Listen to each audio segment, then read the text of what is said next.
Savais-tu qu'apprendre est un mécanisme très complexe?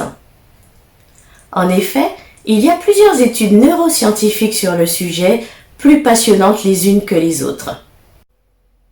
Bonjour, je suis Peggy Antonius, coach et mentor, spécialiste de l'éveil entrepreneurial chez les 9-18 ans. Aujourd'hui, je vais te partager les 4 piliers principaux de l'apprentissage tirés du dernier livre de Stanislas Dehaene. Pilier numéro 1, l'attention.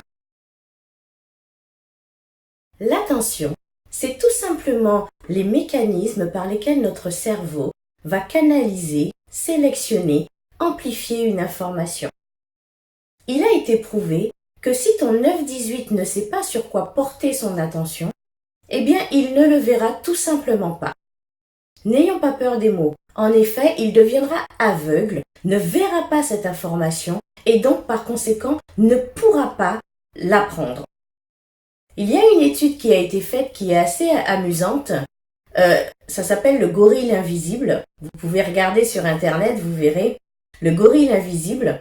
Alors c'est une petite vidéo sur laquelle on voit deux équipes de joueurs, certains avec un t-shirt blanc, d'autres avec un t-shirt noir, et qui jouent au basket. Donc l'objectif, avant de voir cette vidéo, on vous demande de compter le nombre de passes que va faire les membres de l'équipe t-shirt blanc. Et bien entendu, à la fin de la vidéo, vous devrez donner le nombre de passes réalisées d'après vous par cette équipe. À la fin de la vidéo, on va se dire 15, 14, 13 passes, ok.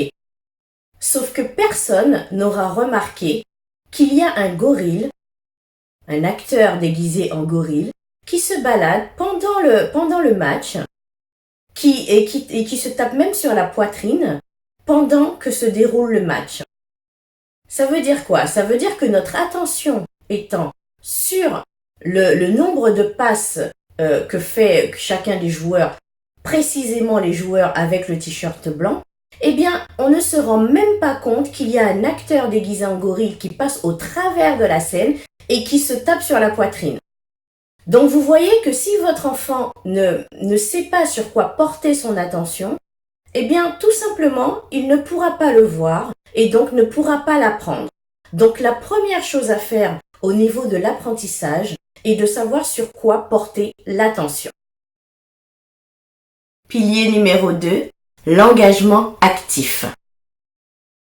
Pour que ton 9-18 ans apprenne au mieux, il est important qu'il soit actif et engagé dans son apprentissage. Un apprentissage est dit optimal lorsqu'il alterne apprentissage et tests répétés des connaissances de l'apprenant. Apprendre efficacement, c'est apprendre en étant actif. Explorer, réfléchir, mettre à l'épreuve. C'est ce qui permet d'apprendre, de savoir quand on ne sait pas, et donc permet d'assimiler beaucoup plus facilement. Pilier numéro 3, le retour d'information.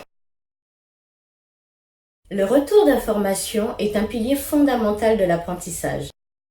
Plus le retour sera précis et de qualité, plus l'apprenant apprendra facilement. Permettre à l'apprenant de se tromper et de lui expliquer pourquoi il s'est trompé va lui permettre de progresser de plus en plus rapidement et donc d'avoir un apprentissage plus facile.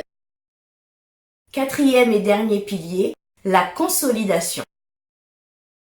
Pour un apprentissage optimum, il vaut mieux apprendre un petit peu chaque jour que beaucoup à un intervalle éloigné. Car sinon, le cerveau ne comprend pas qu'il faut passer un cap et ne comprend pas cette progression dans l'apprentissage. Gardez en mémoire les musiciens. Un pianiste, par exemple, il va chaque jour travailler un petit peu au lieu de, une fois par mois, se mettre sur son piano. Pensez à avoir ce même type d'apprentissage avec vos 9-18 ans. Maintenant, vous aussi, vous connaissez les 4 piliers de l'apprentissage tirés de l'ouvrage de Stanislas Dehaene. C'était Peggy Antonius, coach et mentor, spécialiste de l'éveil entrepreneurial chez les 9-18 ans. Je vous dis à très vite et à son succès.